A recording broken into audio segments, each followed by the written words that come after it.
অবৈধ ভোটার বাছতে গিয়ে গা উজাড়। বিহারের ভোটার তালিকা থেকে বাদ ৬৫ লক্ষ ভোটারের নাম, কিন্তু কেন বাদ দেওয়া হলো এত ভোটারের নাম? কারাই বা বাদ পড়লেন? সুপ্রিম কোর্টে প্রশ্নের জবাব দিতে নারাজ নির্বাচন কমিশন। এ সংক্রান্ত মামলায় কমিশন হলফনামা দিয়ে জানালো, ভোটার তালিকা থেকে কাদের নাম বাদ পড়েছে সেটার আলাদা করে তালিকা প্রকাশ করার কোনো নিয়ম নেই। কমিশনের দাবি, কেন নাম বাদ দেওয়া হয়েছে সেটা জানাতেও বাধ্য নয় তারা। তবে নোটিশ না দিয়ে কোনো ভোটারের নাম বাদ দেওয়া হবে না। চলতি বছরেই বিহারে বিধানসভা নির্বাচন হওয়ার কথা। তার আগে সে রাজ্যে ভোটার তালিকা সংশোধনের জন্য বিশেষ নিবিড় সমীক্ষা চালাচ্ছে নির্বাচন কমিশন। গত ১ আগস্ট একটি খসড়া ভোটার তালিকা প্রকাশ করেছে তারা। ওই খসড়া তালিকা থেকে ৬৫ লক্ষ ভোটারের নাম বাদ গিয়েছে। এই নিয়ে মামলাও হয়েছে সুপ্রিম কোর্টে। ভোটার তালিকার বিশেষ সংশোধন নিয়ে নতুন করে মামলা করেছে অ্যাসোসিয়েশন ফর ডেমোক্রেটিক রিফর্মস। মামলাকারীদের দাবি, নির্বাচন কমিশন বলছে বিহারে ৬৫ লক্ষ ভোটারের নাম বাদ পড়েছে, অথচ তাদের কোনো বিবরণ দেওয়া হয়নি। এমনকি রাজনৈতিক দলগুলিও ওই বাদ পড়া ভোটারের তালিকা পায়নি। মামলাকারীদের আইনজীবী প্রশান্ত ভূষণের প্রশ্ন, বলা হচ্ছে ৩২ লক্ষ ভোটার স্থায়ীভাবে অন্যত্র চলে গিয়েছেন। এ বিষয়ে অন্য কোনো বিবরণ দেওয়া হয়নি। এই ৬৫ লক্ষ কারা স্থায়ীভাবে অন্যত্র চলে গিয়েছেন, কারা মৃত, এইসব তথ্য প্রকাশ করা উচিত।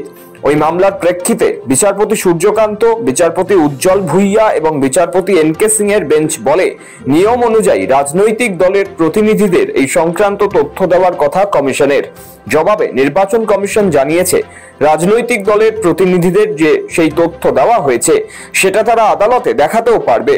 প্রতিটি বুথে রাজনৈতিক দলের প্রতিনিধিদের বাদ পড়াদের তালিকা দেওয়া হয়েছে, যাতে কোনো বৈধ ভোটারের নাম বাদ না পড়ে সেটা নিশ্চিত করতে সব বৈধ ভোটারের কাছে পৌঁছে যাওয়ার সব রকম চেষ্টা করে চলেছে নির্বাচন কমিশন।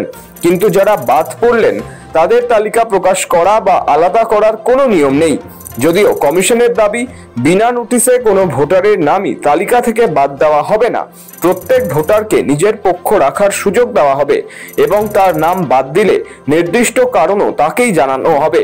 বিরোধীদের অভিযোগ, নিবিড় সংশোধনের পর সংশোধিত যে তালিকা নির্বাচন কমিশন তৈরি করেছে সেটাও ত্রুটিপূর্ণ।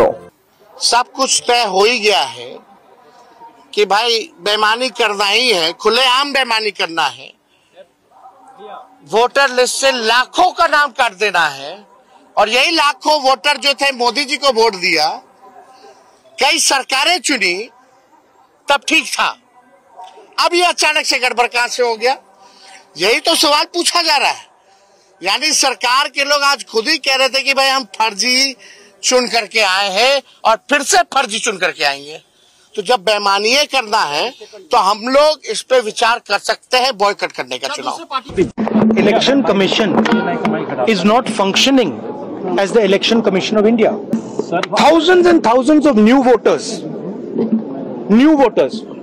How old are they? 50, 45, 60, 65 new voters. Thousands and thousands and thousands, one constituency. Yes, and this is one thing, right? Voter deletion, voter addition, new voters who are 18, who are way above 18. So we have caught them. Okay, and I want to send a message to Election Commission. Yes, sir. If you think you're going to get away with this, if your officers think you're going to get away with this, you're mistaken.